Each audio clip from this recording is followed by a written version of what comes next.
Today we're talking about the sign of Pisces, which occurs every year between around February 18th or 19th and March 20th. And this sign of the zodiac is a very different kind of sign of the zodiac other than the others because it comes at a time when it is completing or at the end of the zodiac that has just occurred in the entire year. And it comes prior to the time of spring or the time of Aries when the zodiac begins anew. And that's why this is a very different energy because it really doesn't belong in the old zodiac and it really doesn't belong in the new zodiac. It's very much what we call a bridge of experience. And it is this way that Pisces personalities are in life, is they're really here to act as bridges of experience and to act as people who can take one realm of experience and somehow through literally the magic that they have being a Pisces, convert it into a brand new and pioneering experience. Pisces is associated with the element that we call water. And there are 4 elements in the zodiac. There are water and earth, which are much more grounded and much more in the, shall we say, real world, whatever real is. And then there is air and fire, which is much more active and much more out there and can't sit still for very long. And if you look at different bodies of water, you'll see that water is very peaceful, but water also has another side which can sometimes be not so peaceful. And different bodies of water are associated with different signs of the zodiac. We had talked at one point about Scorpio being like ice and Cancer is sort of like a river stream. And the sign of Pisces is associated with the vast ocean or the vast ocean of experience. And in fact, one of the gods that's associated with the sign of Pisces is the sea god, the god Poseidon. And any animals or any characters that came out of the sea were associated with the sign of Pisces because the planet that rules, the 2 planets actually that rule the sign of Pisces are the planets Jupiter and the planet Neptune. Now, Jupiter is a planet that represents opportunity and prosperity and the need to and the desire to expand and have a bigger experience. When the telescopes became much stronger and they were able to see further into the universe, they then discovered the planet Neptune. And Neptune is also assigned to the rulership of Pisces. Neptune looks like, if you look astrologically at it from an astrological shorthand point of view, it looks like a trident, something like the sea god Poseidon might carry. And it's always a reminder that we are, in all of us, not just for Pisces people, part of spirit as well as part of the earth. Pisces, however, out of all the signs of the zodiac, and you don't really have to be a Pisces to be this way. You can have a lot of Pisces planets in your chart, or you can have the planet Neptune prominently placed in your chart, or you can have Pisces very prominent at the moment that you were born on the sign of the ascendant or the rising sign. If this is prominent in the horoscope, then the life has always been a life of vast experience. And the life's message and the life's need is about wanting to be part of something greater than the self, spirit, much like the vast ocean of experience. And much like the ocean, Pisces is one of the more mysterious signs of the zodiac because, as I said earlier, it's not really in the old zodiac and it's not really in the new zodiac, and it really doesn't have an identity. And in fact, one of the big banes of Pisces' existence is not always knowing who they are, because the adjective or the phrase that we use to describe the sign of Pisces is I merge. And one of the things that Pisces people do is that they're always, whenever they come in contact with someone, whether they know them well or not, somehow when they make the connection with the other person, they find themselves somehow going inside of that other person, quite unconsciously, I might add, and starting to feel that person and see the pictures of what that person is talking about, so that at a certain point, that other person starts to feel like the Pisces personality really knows them and they begin to open up. And Pisces people, or people who have a lot of Pisces in their charts, know a lot of secrets of other people because when people meet them, it feels as if they've known them all their lives. And what the Pisces person is doing quite unknowingly is becoming part of that person and part of that person's experience. One of the challenges of a Pisces personality is to know how to successfully and also lovingly detach from that person, how to not merge and how to maintain a certain identity. The fact that Pisces comes between the old zodiac and the new zodiac, in other words, it's the end of the zodiac, is a testament to the fact that this is kind of what we said earlier, a bridge. And the whole purpose of Pisces personalities' lives is to take that which is around them, which is negative or old thinking, And somehow, through their ability to understand and mutate and transmutate, allow it to come out at the other end in the sign of Aries in a new form, in a new way, in a way that people understand for the future. And in other words, they act like a conduit pipe. And that's a wonderful, wonderful quality, because a lot of these people who have a lot of Pisces in their charts are very prominently seen in the world of music, in the world of the arts, in the world of dance, all very ecstatic and all very creative disciplines. And you see a lot of these people also in the world of healing or healing arts, or people who work with people's unconscious or with the world of dreams. And if they can successfully learn how to simply be that conduit pipe, in other words, listen, and through the skills they've developed, help the person transform and put the information through them, they can really be very helpful to people. The trick, however, is, and everything has its trick, is that you really need to know how to stay uninvolved while you're doing that, so that you're not sucked into that merging kind of quality, so that you become who you are with.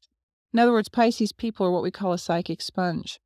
And it is extremely important for these people. And again, you don't have to be a Pisces to have this happening. You can be a person who has a lot of Pisces or a strong Neptune.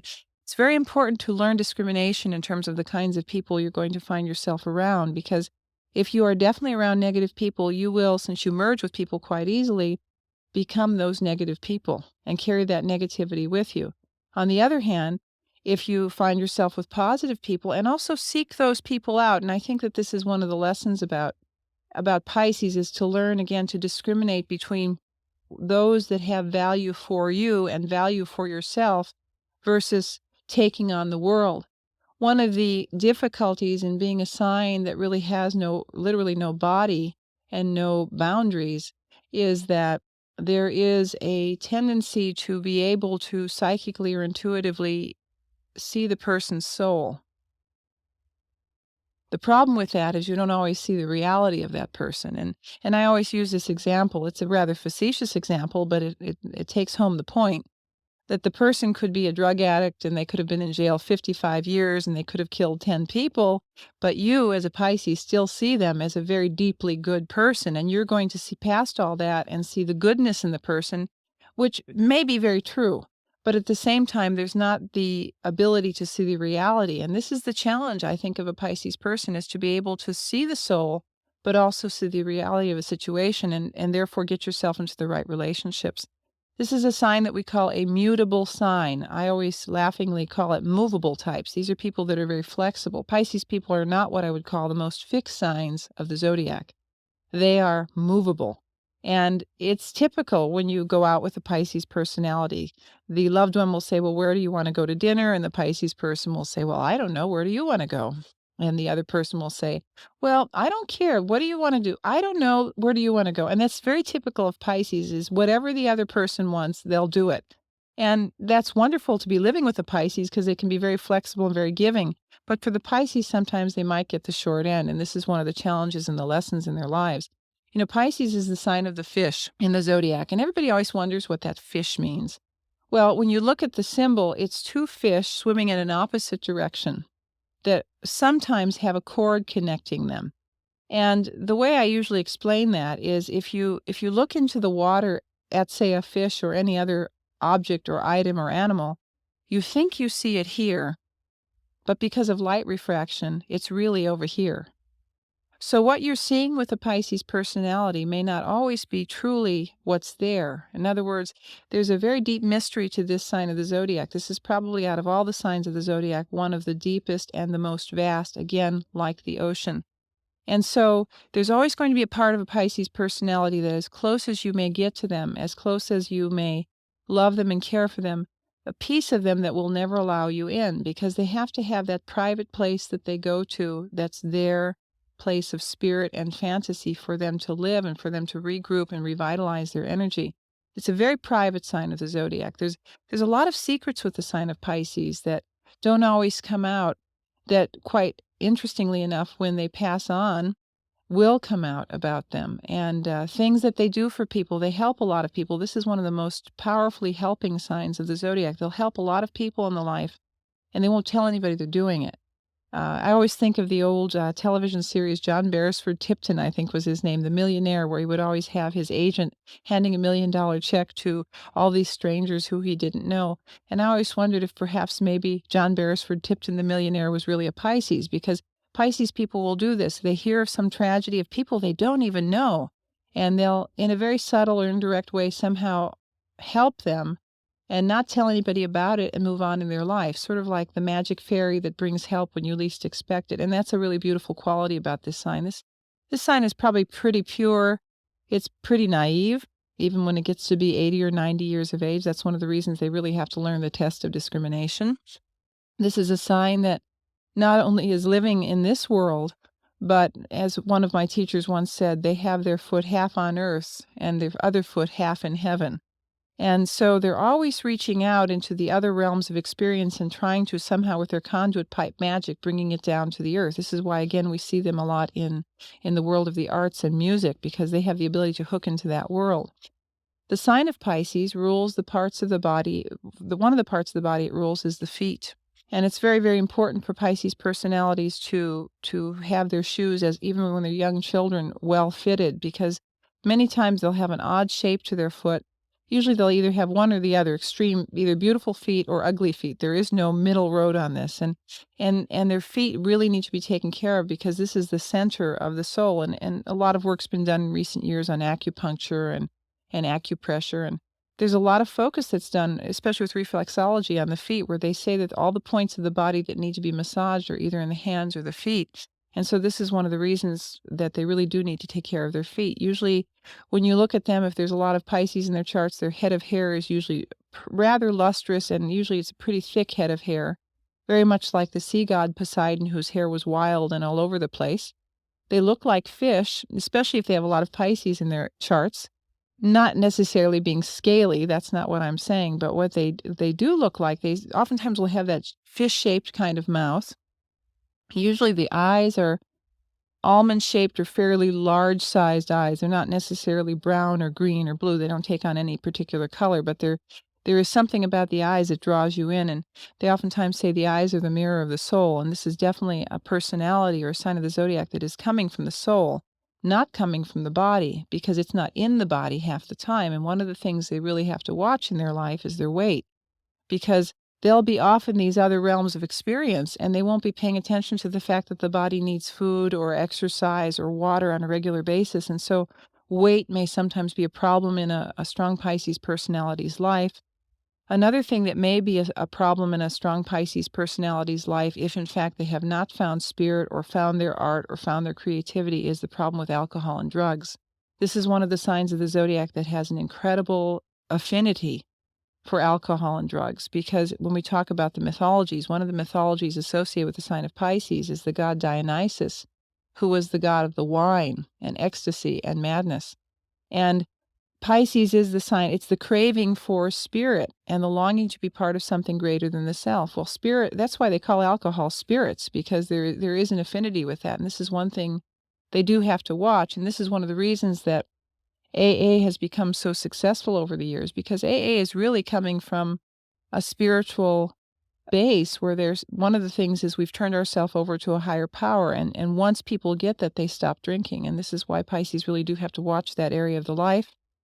Depression may be another area that sometimes happens, much like Capricorns, that they do have to watch. And there's depressions and there's depressions. You know, every artist has their depression right before the magical creation, and that's allowed. But when the depression goes on for years because there's a lack of something in the life, a calling, this is something that really needs to be addressed for this sign of the zodiac, and may not always be seen by this sign of the zodiac, because, again, this sign of the zodiac is not in the body. The colors associated with Pisces are always sea colors like seafoam green, light blues, robin's egg blue. You see a lot of the real soft, cooler tones coming along with Pisces. And many times when you meet Pisces personalities, the first impression a person will get about them is that they're somewhat cool and aloof. And part of that is because they are of the sea, and the sea is an area that's not comfortable on the earth. But the other part is they're also taking you in. And once they feel that they can take you in and that they're safe with you, then they'll open up and the whole soul is yours. Another part of the body that Pisces rules is the pineal gland, which it's right between the two eyebrows and right above the nose in the place in the chakra system that we call the third eye. The third eye is very much associated with futurists and visionaries. A lot of psychics have what they call a very open third eye, where they're always living in the future. And this is part of what is very, very much with Pisces people. They're always living in the future. They're always having insights about the future, which is one of the reasons they have a problem staying in the present. And this is why you see a lot of these people, again, they're in the psychic or the intuitive business. And this is one of the parts of the body, too, the pineal gland and the lymph nodes, because the lymph and sometimes even the blood are also associated with Pisces. And when there's any stress or any problem with the body, these are areas that sometimes will not necessarily go haywire, but will have a bit of a problem. We say blood, too, because Neptune is water, and like the ocean, it's very full of salt. And one of the things that Pisces people will see themselves craving a lot of is salt, because they're made of ocean water, being Pisces people. And the blood is one of the areas that really has to be watched here, because Pisces children, and sometimes even children who have some Aquarius, because Pisces and Aquarius are very close to each other in the zodiac, really need to have themselves watched for things like anemia and iron deficiency, because this is one of the areas the body will sometimes come up when stress comes up. In the tarot cards, the card that's associated with the sign of Pisces is the moon. And for those of you who are familiar with the symbolism of the tarot, usually the more traditional card has this very full moon on the horizon. And baying at the moon is a wolf or a dog, and crawling into the water, it looks like a scorpion, but it's really a crab. And when you pull this card in the tarot, the message for this is things are happening, but they're happening on a level that you cannot see. And that's very definitely why this is associated with the sign of Pisces. Things are happening all the time, but you cannot see it. And when it's time to come out, it comes out. Because Pisces, again, is relating to spirit, not to the places of the earth. I always call this sign of the zodiac the toxic waste management station of the zodiac. I can say that because I've seen enough of it. And in fact, probably toxic waste management is associated with the sign of Pisces. And generally speaking, when you see society changing much as it is changing right now, Pisces is very much, or Neptune is very much alive in the sky, forcing people to make changes that they normally would not make changes with. And the thing that's interesting, they're making changes and they have no idea why they're doing it, but they're doing it because something is pulling them towards it. Now, the mythologies that are associated with the sign of Pisces, and we really need to talk quite a bit about those today, because this is a sign of the zodiac that really is a storytelling, living in the world of fantasy sign. And so more points can be made about this sign with stories than it can be made with words. And one of the major characters, and he was mentioned a bit earlier, but we're going to mention him more vastly now, is the god Dionysus. And Dionysus in Greek means he who is twice born. And Dionysus was the god that was the child of Zeus and Semele. Semele was a woman who was immortal, and Zeus was, of course, the power god. And Semele was carrying the child Dionysus in her womb for about 7 months, and to make a very long story short, felt that Zeus was not giving her enough of her attention that she needed, and wanted to see him as a god, not as a man. And one day Zeus said to her, because he loved her deeply, "Whatever you would like, I will give you that." And she said, "I want to see you as a god. I don't want to see you as a man." And he knew that if he did that, she would instantly be consumed by flames. And yet she did it anyway, because she wanted to be part of him in the full sacrificial way, which is very much a Pisces kind of trait. So Zeus shows himself in all his fire and all his glory, and of course she is consumed by flames. And of course the child Dionysus, who's almost ready to be born but not quite, is released from her womb. At this point, Zeus takes this child and puts him in his thigh for 2 more months until he's ready to be born again. And the thigh is the traditional seat of wisdom. And so when he's born again, he comes out as a full-blown god, and he takes his place on Olympus. Now, the reason that story is given, and actually I learned this story from a friend of mine, Wendy Ashley, many years ago, and it really makes quite a bit of sense, is that Semele wanted to be part of Zeus in a way that no mortal really could be unless they knew they were going to be devoured. And this is part of the Pisces energy, is wanting to be totally immersed, totally blended, totally merged with something that is greater than the self. God, spirit, creation, creativity, There is a deep, deep faith in these people from the moment they come out of their womb of their mother. They just have this belief and a knowingness that a lot of other children might not necessarily have. And if they stay with faith, and this can also be the religious zealots. It's not just believing in spirit or mythology or philosophy. It could be people who are very fundamentalist in scope, who are religious zealots, who have very definite belief systems, but still they have set. It could be drug addicts too. I mean, their drug is God.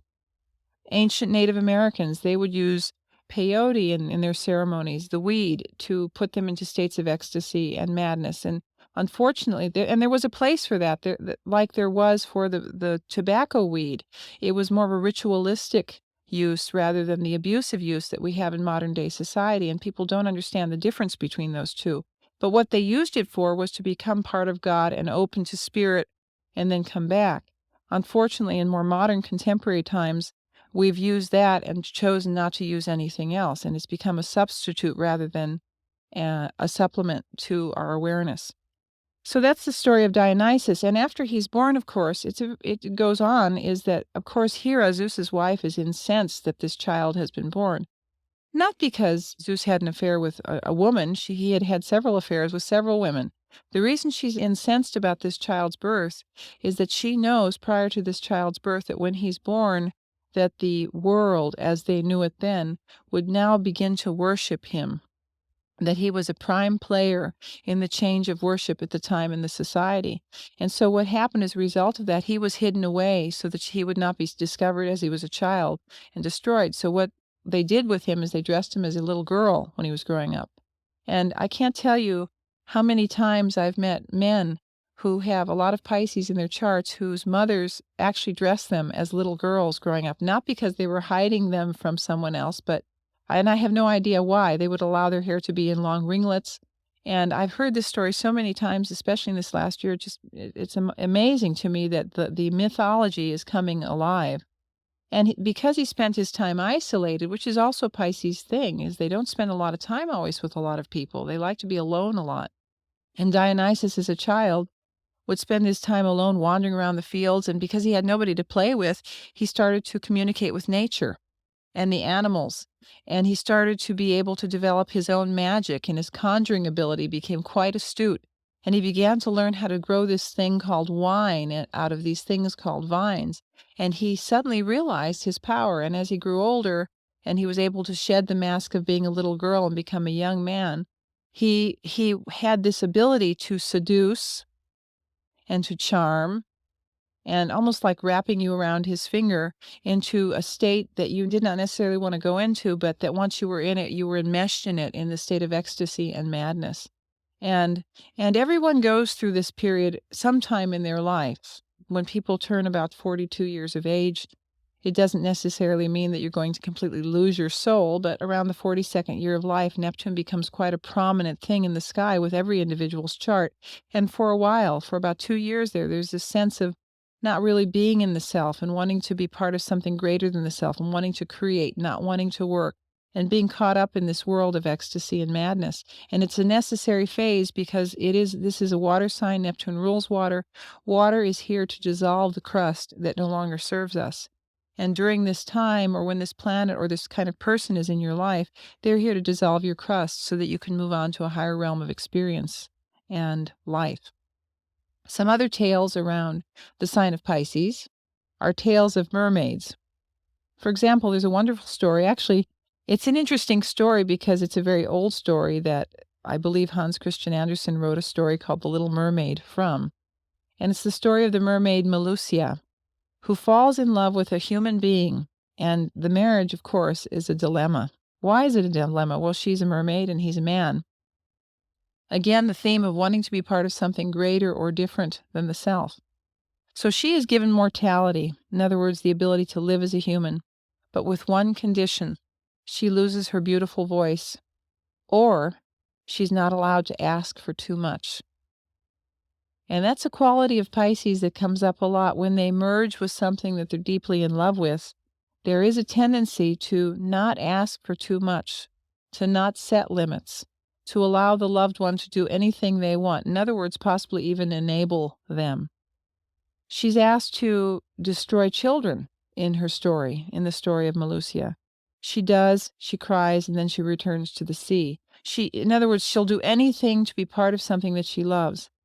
In the story of the Little Mermaid, to get her life back, she's asked to kill her prince. Of course, in the recent Walt Disney version, she didn't kill the prince. Of course, it's because Walt Disney wrote that for children. But in the real story, she is asked to kill the prince, and just as she's about to do it to get her lover back, she changes her mind and she throws the knife away. And what happens as a result of that, she's asked to become and she's allowed to become sea foam. So in a way, she returns back to the sea, and she can't do it because she loves him too much. Going back to the story of Dionysus, there were many, many women that he turned crazy and mad, and these women were called the Maenads or the Maenads, Maenads. These were women that worshipped him unconditionally, and they would allow themselves to release themselves in abandonment and experience total ecstasy, therefore releasing the feminine. Since this is a god who was raised solely with nurses and with women and dressed as a girl as he was a young boy, he was not effeminate. He was a young boy being immersed in the feminine. As he grew to be an adult, he learned his powers of being able to do this, and one of his things was to seduce or charm or release or help women release themselves into the feminine. There's one story about Dionysus. It's from the old Greek play, the Bacchae. And actually, at one point, I heard this story from Liz Green, who's a very good astrologer and Jungian analyst in London. And it's a good story that takes home the point. This is another piece of Pisces energy that we need to look at and pay attention to. It's the story of how Dionysus, now a full-grown, younger man, goes into this town followed by his rock and roll entourage of women and dogs and circuses, a real dog and pony kind of show. And he very blatantly and very egocentrically goes into this town and tells this very straight king, whose name is Pentheus, that he's a god and he wants the whole town to worship him. And of course, Pentheus, you can imagine, being the straight king that he was, thought this was just a crazy hippie type of personality who really needed to be in jail. So he enslaves Dionysus, thinking now he's rid of him. And of course, Dionysus, who has magic and is a god, has the ability to release himself and shape-shift his form out of jail. Now he's really angry and just ready to just explode. And he begins to do his magic. He begins to send his royal zap out over the town and begins to immerse the women in this craziness and this ecstatic experience. And they all begin to follow Dionysus up to the top of the mountain in this almost charmed kind of way, and not thinking. They leave their families, they leave their husbands, they leave their children, they leave the cooking, they leave their responsibilities, and they're totally immersed in this craziness. The king is really now, I think, frightened, but he's also angered, and he goes and what he does is he puts himself in women's clothing, and he starts to sneak and spy on these women to see what's going on. Well, the thing about the feminine, and this is so true, it's also very intuitive and very psychic. And the women immediately know this is not a woman, this is a man. And in their madness, they just tear the king's meat off his bones and destroy him. They decapitate him. They place his head on a pole. Who, of all people, marches into the town crazy as a loon with her son's head on the pole, but the king's mother? And she just marches in, and the rest of the town is going through this state while it's doing this conversion into the feminine. And the point of the entire story is, if you use your head, you lose it. Now, what does that have to do with Pisces people? Well, it sometimes appears when you're dealing with Pisces people that they may not be using their heads, that they may be using their instincts, their illogic, if there is such a word. And yet, part of being able to move through time and space is about being able to let go of what we think is real and move into the world that is not so real, the world of imagination and fantasy. When a Pisces person is operating in their life, it's very difficult for them to sometimes use their heads. Unfortunately, there's a lot of bad press on Pisces saying they're flaky, they don't have their act together. I've read it all. I've seen it all. And yet the thing we don't hear about is that if we didn't have this thing called imagination and fantasy, we wouldn't be able to create new things and make the life and the world a better place. And so there is a quality about this sign that doesn't always seem on the surface to be logical. And yet, in order to make change, sometimes we have to be illogical. There's a lot of other stories. There's a million stories about dolphins and whales and fish. There's stories of Sedna, the Arctic goddess of the sea from the Inuit legends. There's a story of Scotia, the great sea mother, Amphitrite, the consort of the god Neptune. But there's one story that is a real wonderful, sensitive story that really depicts the sign of Pisces, I think, in the purest, most uh, innocent way. And it's the story of the boy on the dolphin. I remember many years ago when I was a little girl, I saw a film. I think it was with Sophia Loren and Alan Ladd, and I was very, very young, and it was called The Boy on the Dolphin. And I don't even remember the theme of the story, but I do remember that there was this statue that was a magical statue, a very old statue at the bottom of the sea that showed this boy riding this dolphin. And I remember the haunting music from that movie. And I went to pursue the story, and it's a very beautiful story. It's a story of how every day this dolphin would come to the ocean's edge, and this little boy, very young little boy, would go and talk to his friend the dolphin every single day. It was kind of like a ritual. And every day, this little boy would get on the back of his friend the dolphin, and the dolphin would take him for this magical ride through the ocean. In other words, it's interesting symbolism because the ocean is the unconscious, the feminine, the creative element. And every day, the boy would be brought back to the shore by his friend the dolphin, bid him goodbye, and go back to his life for a day. In other words, going from the world of the unconscious to the world of the conscious. And this would go on and on and on. And one day, the little dolphin didn't show up to the ocean's edge, and the little boy was just wrought with sorrow, and he didn't know what happened to his friend. And so what he did on his own, being still quite young, he plunged himself into the ocean, went swimming looking for his friend. And of course, he was just a little boy, and he wasn't that strong. And as it turned out, he found his friend the dolphin, who was dead. And he held on to him, and by morning the next day, they had both been washed ashore, both dead, but clinging together on the shore, which is a real interesting symbolism because the little boy could no longer go into the world of the unconscious. And yet he had to find that. He had to have that. We all have to have that in our life. We have to have the world of spirit, the world of fantasy. And when we don't, we die. And yet, if we don't have it, we go and try to search for it and cling to it, and sometimes cling to it to the death. And this is a Pisces quality too, is that if they can't have that in their life, they'll do anything. They'll sacrifice anything to have that in their life, because sacrifice is one of the major qualities of this sign of the zodiac. They sometimes say that Christ, even though in the new modern calendars he was born December 25th, they sometimes say that Christ was actually born at the time of the sign of Pisces, which is the sign of the sacrificial lamb, the sacrificial goat. And Christ actually was sacrificed on the cross for a greater purpose. And so there's a lot of sacrifice and a lot of giving of the self and not thinking about the self, selfless love that comes with the sign. This is one of the major beauties of this sign of the zodiac that really is hard to find in any of the other groupings.